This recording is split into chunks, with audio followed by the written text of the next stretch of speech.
E você quer saber como foi a minha experiência de correr a meia maratona mais antiga do mundo? Fica comigo que eu vou trazer alguns detalhes para vocês, desde como foi a inscrição, como foi a viagem e também alguns perrengues durante a corrida. Obrigado por estar comigo aqui no canal Correndo ao Redor do Mundo e vamos lá. Como é que eu descobri a meia maratona de Lima? É que, na verdade, eu queria correr a Maratona de Lima, que normalmente acontece no mês de maio. E aí eu fiquei esperando um pouquinho para me inscrever, e quando estavam faltando aí uns 90 dias ou 100 dias, já tinham se esgotado as inscrições e o sonho de correr a maratona em Lima foi para o espaço. Mas aí, procura daqui, procura de lá, eu fui descobrir que Lima tem a meia maratona mais antiga do mundo. Opa, aí ficou legal, né? Correr a meia maratona mais antiga do mundo é uma sensação que é só para quem vai correr que sabe como que é. Ela já existe desde 1909, com certeza é uma prova que vale a pena de a gente participar, e no ano de 2026 ainda não tem data. Mas vamos lá, se você tem vontade de correr a Maratona de Lima, ela acontece no mês de maio, mais exatamente no dia 24 de maio de 2026, e as inscrições já estão abertas. Tanto a meia maratona como os 42 tem um custo de R$ 485 aproximadamente e mais taxas de R$ 48,50. Tem o site oficial da Maratona de Lima e você pode ir lá e ver todas as informações. Pois bem, uma vez eu inscrito para correr, bom, aí eu tinha que comprar a viagem. Viajar para Lima a partir de São Paulo é relativamente barato comparando para outros destinos. Por quê? Porque tem uma companhia chamada Sky Airlines, que é uma companhia de baixo custo, que tem preços muito interessantes, pode pegar algumas promoções a partir de R$600 ou até menos. Aí tem taxas, tem mais alguns custos, mas enfim, não é difícil você viajar por menos de R$1.000 cada passagem, ou seja, ida e volta. Nós fizemos a nossa ida direto até Cusco, que aí nós aproveitamos para fazer turismo também. Voltamos de Cusco para Lima também com a Sky Airlines e coincidiu que a Latam tinha uma promoção melhor do que a Sky ainda para o nosso retorno e voltamos então com a Latam. Bora lá. Os preços. A hospedagem, o custo médio de vida em geral no Peru não é alto. A gente consegue boas hospedagens, tanto no Airbnb como no Booking, ou outros sites de hotéis, né? Eu costumo usar esses, por preços bem tentadores. E nós acabamos ficando num bairro chamado La Perla, num apartamento com frente para o mar, uma vista maravilhosa. Era o que a gente desejava, até porque eu nunca tinha pisado ainda nas águas do Pacífico, e foi essa a nossa oportunidade.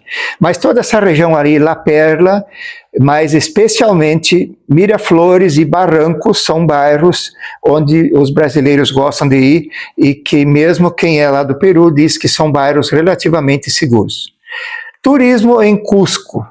Cusco tem uma infinidade de opções para turismo histórico e você não deveria deixar menos de 4 dias. Nós ficamos lá 3 dias, foi muito pouco.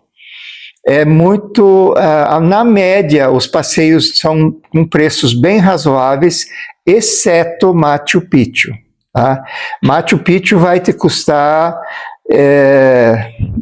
o valor de praticamente todos os outros passeios. Então, considere a possibilidade, se você quiser incluir no seu pacote, vai fazendo aí uma poupança, pensando em visitar Machu Picchu e fazendo a reserva do passeio uns 6 meses antes para não ter nenhum contratempo. Nós deixamos para 3 meses antes, já estava esgotado, tivemos que pegar uma empresa de turismo, e aí os preços com certeza são acima do que se você comprar tudo sozinho. Mesmo assim, valeu muito a pena, e o turismo no entorno, mesmo dentro da cidade de Cusco, é algo que dificilmente você vai encontrar em outros lugares Vamos voltar então para meia maratona. O que é que eu fiz bem e o que é que eu fiz de errado com relação à meia maratona? Eu li todo o regulamento, como eu sempre gosto de ler os regulamentos das corridas, e tem muitas informações. E eu esqueci que junto ao lado do regulamento tinha um outro local, um outro arquivo chamado Guia do Corredor, que eu esqueci de ler. Aliás, eu só fui ler ele no último dia, eu fui perceber. Por quê? Porque lá tem informações práticas do dia da corrida, especificamente. E o que a gente não está acostumado aqui no Brasil, pelo menos não vi ainda outra assim, é que não dá para deixar nada no guarda-volumes no dia da corrida, como a gente sempre faz. Lá você vai retirar o teu kit, e isso é no local da chegada, e o local da chegada é a 3 quilômetros mais ou menos do local de partida. São dois lugares diferentes, então no dia que você vai buscar o kit, você já deixa lá o teu volume para você retirar depois da corrida. Ou seja, a ideia é que você leve uma roupa seca para você trocar de roupa depois que você correu. Mas se você tiver com frio na manhã da corrida, não tem o que fazer. Ou você vai passando frio mesmo, ou eles sugerem na entrada, quando você entra no curral, né, que você vai, onde você vai largar, tem lá um baú onde você pode descartar as roupas velhas que eles sugerem, né, que você não vai usar então durante a corrida, que eles vão fazer doação para os povos incas lá, né, o pessoal da montanha, como eles dizem, né, das montanhas afastadas. Então é uma ação mais ou menos como no Brasil, também tem ação social, é a ação social que eles têm lá, e a gente então, se quiser ir agasalhado e tirar esse agasalho na hora da corrida, você sabe que você vai fazer doação e não vai mais ver essa roupa que você vai deixar lá. A outra você vai retirar só no final. Pois bem, no dia da corrida, você precisa estar lá meia hora antes ou mais, e a largada, ou seja, eles recomendam que você esteja às 5 horas, né? Por quê? Porque são ruas, o funil vai acontecendo nas ruas laterais. A largada é numa rua principal, lá da Praça de Armas, ou Plaza Maior, como eles dizem, né? E aí, conforme o pace que você se inscreveu, né? Você vai entrando, ficando nas ruas laterais. O que significa isso? Significa que quando vai dar a largada, sai o pessoal da rua central e o outro pessoal vai entrando e vai amontoando todo aquele povo, que no total vão dar 20 mil pessoas, incluindo os 10K e os 21K. 10 quilômetros sai às 6 da manhã e os 21 sai às 7, ou seja, pelo menos a metade, eu não sei quantos exatamente, são os corredores dos 10 quilômetros, eles vão sair uma hora antes. E aí vai formando, então, vai aglomerando o pessoal dos 21. Pois bem, eu consegui, eu não sei se foi sorte ou pelo tempo que eu dei para me inscrever, eu consegui ficar a uns 200 metros, eu acredito, do portão de largada, o que dá para considerar muito bom, muito perto. Foi bem interessante, e aí eu achei que o problema ia se dissipar alguns metros para frente da largada, mas eu me enganei. Uns 300 metros, mais ou menos, do chip de largada, tem um portão que eu não sei porque ele está lá. Eu tinha umas grades lá de ferro, onde afunilava simplesmente, e a gente praticamente só caminhou esses primeiros 200, 300 metros aí, até passar esse portal, vamos dizer assim, né? Que não tinha controle de nada, não sei, não entendi por que era assim. Felizmente, então, depois disso, o tráfego ficava melhor e a gente conseguia correr melhor. Ainda assim, os meus primeiros 3 quilômetros tiveram um pace muito, muito ruim, e aí eu acabei recuperando isso até no quilômetro 10, mais ou menos. Alguns detalhes aí que eu me lembro sobre coisas que eu me enganei muito, muito feio. O primeiro é que quando a gente olha a localização no mapa ou no globo, né, onde está Lima, está mais ou menos na altura do Nordeste brasileiro e a gente logo faz ideia de calor. E foi onde eu, mentalmente eu estava preparado para isso, porque mesmo a temperatura estava prevista aí na casa dos 15 graus para amanhã, só que a sensação era de uns 5 graus, eu acho. Eu nunca senti tanto frio numa corrida, e olha que eu corri em Santiago do Chile com 8 graus de manhã e não passei frio, sem casaco. Em Lima eu fui agasalhado, corri de manga longa pela primeira vez na vida, corri de calça e não senti calor. É um vento muito, muito gelado. E tanto é que deve ser sempre frio nessa época, que o pessoal acaba oferecendo para você, na chegada, uma manta de alumínio para afugentar, então, o risco de pegar uma hipotermia. Foi a minha salvação, porque aí eu não tinha como guardar nada no guarda-volume, não tinha roupa seca, eu tive que ir daquele jeito mesmo. Então, essa manta realmente me protegeu o suficiente para conseguir pegar um Uber, colocar essa manta embaixo da minha roupa molhada, e eu acabei indo bem, chegando em boas condições de volta na nossa hospedagem. Algumas coisas que foram melhores do que eu imaginei. Uma delas é a hidratação, que foi muito boa, tinha vários pontos de hidratação e não era uma loucura, a gente conseguia chegar bem. A outra é que a altimetria que marca no mapa, ela chega a dar 60 metros, que olhando parece bastante, mas praticamente é plano, porque são longos trechos, praticamente a metade da corrida é uma leve descida e a outra metade é uma leve subida. Mas essa subida ela não chega a prejudicar, não dá a sensação de muito cansaço, então não se preocupe muito com a altimetria, que realmente ela não vai ser um problema. Óbvio que se você quiser fazer um pace, aproveita até na metade, né? Que você vai estar um pouco em descida, então você vai conseguir soltar as pernas aí bem tranquilo.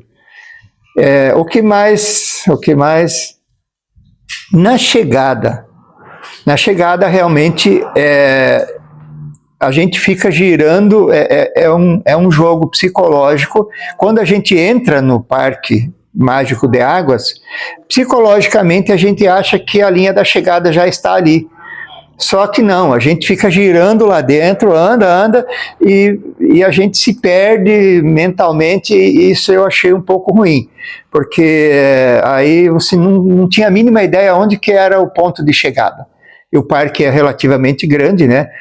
Mas ainda assim, eu acho que é uma coisa só de a gente se preparar mentalmente. Eu esqueci também de olhar as placas de quilometragem dos últimos quilômetros anteriores, né, para saber quanto faltava ainda, não estava ouvindo bem no aplicativo. Mas, enfim, foi um problema meu, que eu acabei ficando um pouco agoniado que essa linha de chegada nunca vinha. Essa é uma das coisas, né?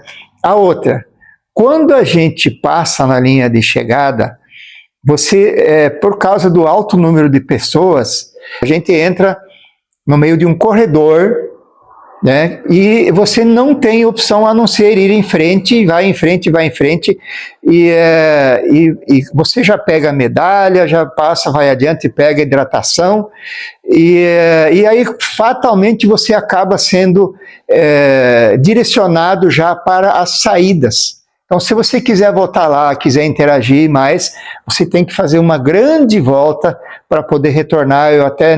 Como eu não tinha nada no guarda-volumes, eu não me preocupei com isso, mas quem tem coisa no guarda-volume tem que andar um monte para conseguir voltar lá depois e pegar o seu volume. Então, é uma coisa assim que eu também não tinha visto. O que eu vi parecido foi na São Silvestre uma vez, né, que a gente vai ser direcionado bem adiante, mas tudo flui, fica tudo na sequência, e lá parece que não. Então, esse é algo assim que não foi tão legal. Uma das coisas, então, no dia de pegar o kit, né, que eu não lembrei de falar antes, a gente encara uma fila para retirar o numeral. E aí você anda aí uns 200 metros, eu acho, de fila. Eu sei que a fila estava bem grandinha. Aí, depois de uma meia hora, 40 minutos nessa fila, a gente chegou lá, pegava o numeral, e aí a camiseta não estava junto. A camiseta do kit, ela tinha que ir numa outra fila. Aí andava uns 500 metros, e lá tinha uma outra fila. Felizmente, lá então fluía mais, não foi muito demorado, mas é algo que eu achei também um tanto chato. Em compensação, então tinha alguns agrados, né, para as pessoas que estavam lá, brincadeiras, jogos, né, e pasme, tinha lá eu não lembro agora, não vou mentir também, qual era a marca de cerveja que estava lançando lá uma cerveja sem álcool, e tinha cerveja sem álcool, que é o que eu tomo, né, à vontade, para quem quisesse. Essa foi uma surpresa muito interessante, mas isso foi no sábado. Gente, a princípio é isso. Se você está pensando de correr, então a meia maratona de Lima, prepare-se para ir bem mais cedo, porque eu quase fiquei sem correr, porque eu chamei Uber lá onde eu estava, no bairro La Perla, onde nós estávamos hospedados, às 4 da manhã, mais ou menos, para estar às 5 no local. E, gente, não veio, o Uber aceitava a corrida, e aí ele estava terminando uma outra. Então, tipo assim, ele chegaria em mais ou menos 10 minutos. Quando chegava o prazo dele sair, aí ele cancelava, porque provavelmente tinha pego uma viagem mais próxima de onde ele estava. Isso aconteceu 1, 2, 3, 4, 5 vezes. No sexto, 1 hora depois, praticamente, então, felizmente, ele chegou. Mas eu já estava preparando mentalmente para tentar dormir de novo com a minha raiva, porque eu ia chegar atrasado. Ainda assim, o cara foi muito parceiro e acabou me levando, me deixou lá a 10 minutos da hora de eu entrar no portal, né, de fechar. O portal ia fechar mais cedo, né? Então, a 10 minutos eu consegui entrar, e o resto, então, foi só na emoção. Mas foi, assim, o maior susto que eu levei. Então, toma muito cuidado com a questão do horário de você chegar lá. E outra, como tem muitas ruas fechadas, você vai ter que caminhar um bocado para chegar no local da sua largada. Tá bom, gente? Espero que você tenha gostado. E se um dia você for correr, já tem algumas informações de um corredor que já participou, né, dessa corrida, que este ano foi na sua 116ª edição, e que no final deu tudo certo e acabou sendo uma corrida maravilhosa. Se você já correu e tem algo para adicionar, por favor, escreva aí, contribua conosco. Se você não concorda comigo com alguma coisa, não tem problema nenhum, por favor, coloque sua opinião também, para que quem eventualmente estiver nos vendo possa ter o máximo de informações úteis possíveis. Tá bom, gente? Um grande abraço, não esquece de se inscrever no canal e até no próximo vídeo.